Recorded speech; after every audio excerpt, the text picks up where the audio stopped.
नमस्कार दोस्तों, आज की इस वीडियो में हम बात करने वाले हैं कमज़ोरी यानी कि वीकनेस के बारे में। दोस्तों, कमज़ोरी क्या होती है? कमज़ोरी से शरीर में थकावट की भावना होती है और ऐसा हो सकता है कि कमज़ोरी महसूस करने वाला व्यक्ति अपने शरीर का कोई हिस्सा ठीक से न हिला पाए और उसे उस हिस्से में झटके या फिर ऐंठन महसूस हो। कुछ लोगों को उनके शरीर के किसी हिस्से में कमज़ोरी महसूस होती है, जैसे कि हाथों या पैरों में, और कुछ लोगों को इन्फ्लुएंजा या फिर हेपेटाइटिस जैसे बैक्टीरियल इन्फेक्शन या फिर वायरल इन्फेक्शन के कारण पूरे शरीर में कमजोरी महसूस होती है। कमजोरी कुछ समय के लिए हो सकती है, लेकिन कुछ मामलों में यह लंबे समय तक भी रह सकती है। कमजोरी के इलाज के लिए सबसे पहले इसके कारण की पहचान करके उसका उपचार किया जाना चाहिए। हालांकि अगर किसी कारण का पता नहीं चल पाया है या फिर उपचार से कमजोरी पर कोई प्रभाव नहीं पड़ रहा है, तो इसके लक्षणों का इलाज किया जाना चाहिए।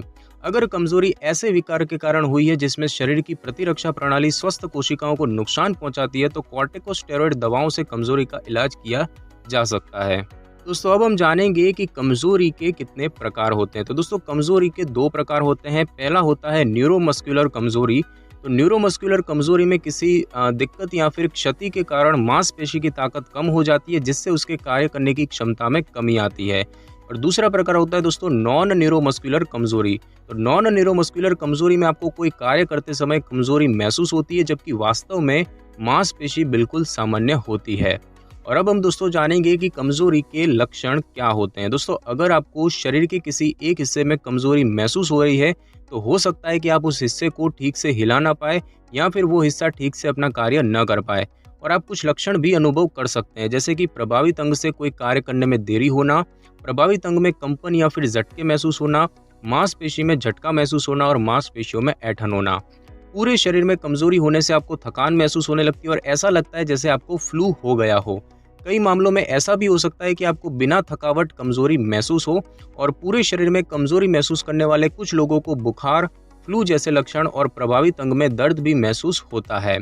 अन्य लक्षणों की बात करें तो उसमें है नजर कमजोर होना, अचानक बेहोश होना, बोलने और निगलने में कठिनाई होना, मानसिक स्थिति में बदलाव या फिर उलझन होना, कोई गतिविधि या फिर कार्य पूरा न कर पाना, मांसपेशियों में ताकत महसूस न होना भी कमजोरी का एक लक्षण है। और पूरे शरीर में कमजोरी होने का बुखार भी एक सामान्य लक्षण हो सकता है।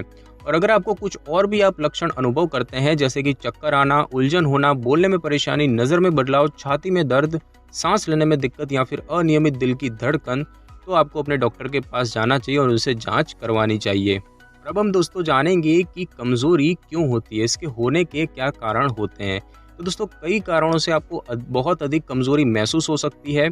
सबसे पहले दोस्तों बात करें चिंता या फिर डिप्रेशन की, तो इन दोनों स्थितियों को थकान और कमजोरी की मुख्य वजह माना जाता है, लेकिन दुर्भाग्यवश इसके ज्यादातर मामलों का निदान नहीं हो पाता है।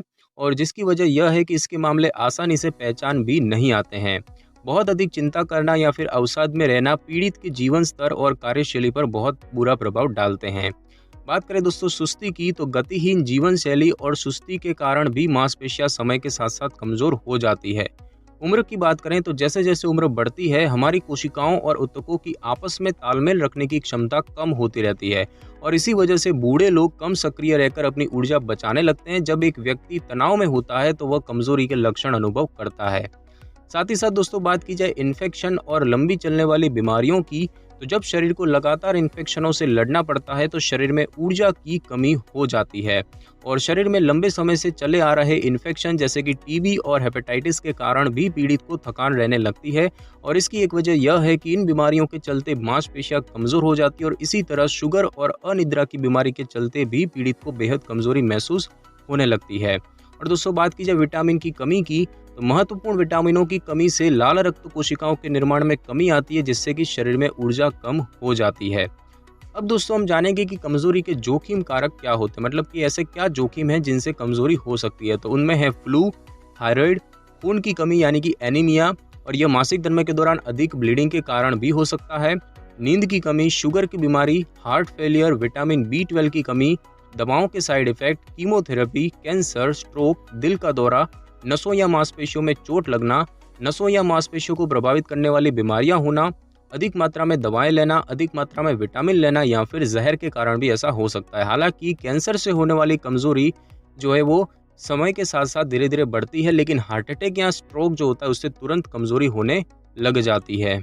दोस्तों अब हम जानेंगे कि कमज़ोरी से कैसे बचा जा सकता है। तो दोस्तों उसके बचने के लिए कुछ उपाय हैं जो आप अपना सकते हैं, जैसे कि कैफ़ीन और शराब पीने से बचें, अत्यधिक एक्सरसाइज़ या डाइटिंग ना करें और रात को पूरी नींद लें, कैल्शियम, प्रोटीन और कम फैट वाले खाने को अपने आहार में शामिल करें, पोषक तत्वों से भरपूर आहार खाएं, इससे शरीर में ऊर्जा रहती है और थकान कम होती है।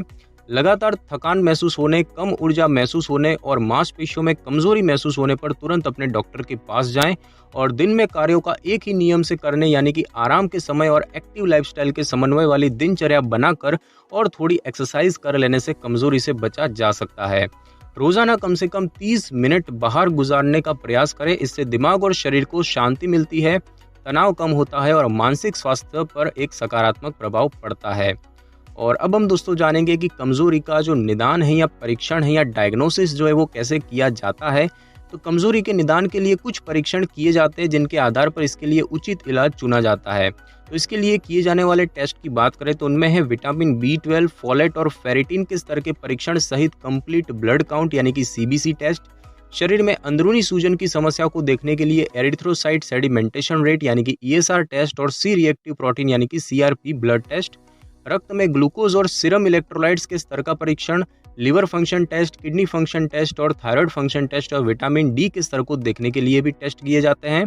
स्व प्रतिरक्षित रोगों के लिए भी एंटीबॉडी परीक्षण किए जाते हैं। दोस्तों स्व प्रतिरक्षित रोगों को ऑटो इम्यून डिसीज कहते हैं। वो ऐसे रोग होते हैं जिसमें कि शरीर की प्रतिरक्षा प्रणाली गलती से शरीर को ही नुकसान पहुंचाने लगती है।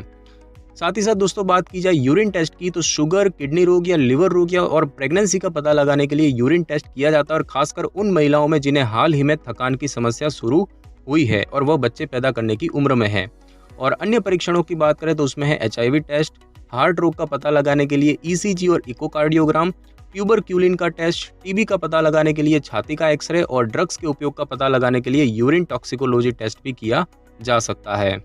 अब हम दोस्तों जानेंगे कि कमज़ोरी का जो इलाज है वो किस तरीके से किया जा सकता है। तो दोस्तों कमज़ोरी का सही इलाज करने के लिए इसके कारण का पता होना आवश्यक होता है। तो इसके कुछ इलाज की बात करें तो सबसे पहले हम जानेंगे इन्फेक्शन के कारण हुई कमज़ोरी की। तो इन्फेक्शन से लड़ने के लिए डॉक्टर द्वारा बताई गई एंटीबायोटिक दवाओं से खोई हुई ऊर्जा वापस पाई जा सकती है।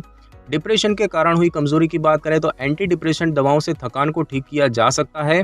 विटामिन की कमी के कारण हुई कमजोरी की बात करें तो विटामिन की कमी से हुई चयापचय यानी कि मेटाबॉलिक असामान्यताओं को ठीक करने के लिए वह विटामिन दिया जाता है जिसका स्तर कम है। अधिकतर थकान विटामिन B12 और फोलेट की कमी के कारण होती है। साथ ही साथ दोस्तों अधिक काम के कारण हुई कमजोरी की बात करें तो अगर ज्यादा काम करने के कारण मांसपेशियों में कमजोरी हो रही है तो जीवन शैली में परिवर्तन से इसका इलाज किया जा सकता है। और स्व प्रतिरक्षित विकारों के कारण हुई कमजोरी की बात करें तो ऐसी दवाएं जो प्रतिरक्षा तंत्र को होने वाली क्षति को रोकती हैं वे कमजोरी का भी अच्छे से इलाज कर सकती हैं। और कॉर्टिकोस्टेरॉइड भी ऐसी ही एक दवाई होती है। अब हम दोस्तों जानेंगे कि कमजोरी से आपको क्या क्या समस्याएं या क्या क्या जटिलताएं हो सकती हैं। तो दोस्तों इलाज न होने पर कमजोरी से गंभीर जटिलताएं हो सकती है, जैसे कि नसों की कमजोरी, डिप्रेशन और स्किज़ोफ्रेनिया। अगर कमजोरी लंबे समय से है तो इससे ध्यान लगाने में समस्या, असक्रिय व्यवहार और याददाश्त की समस्याएं भी हो सकती हैं। और अगर कमजोरी की यह दिक्कत इन्फेक्शन के कारण हुई है या फिर किसी गंभीर बीमारी के कारण हुई है तो इसके चलते शरीर को काफ़ी नुकसान होता है और साथ ही प्रतिरक्षा प्रणाली यानी कि इम्यून सिस्टम और पूरे शरीर के कार्य में समस्याएं आने लगती है। तो दोस्तों आज की इस वीडियो में बस इतना ही। अगर आपको मेरी ये वीडियो और जानकारी अच्छी लगी हो तो वीडियो को लाइक और शेयर कर दीजिए और कमेंट करना बिल्कुल भी ना भूलें। और अगर आप हमारे चैनल पर नए तो चैनल को सब्सक्राइब कर ले और बेल आइकन के बटन को जरूर क्लिक कर ले ताकि मेरी नई वीडियो की नोटिफिकेशन सबसे पहले आपको मिल सके। Thanks for your time.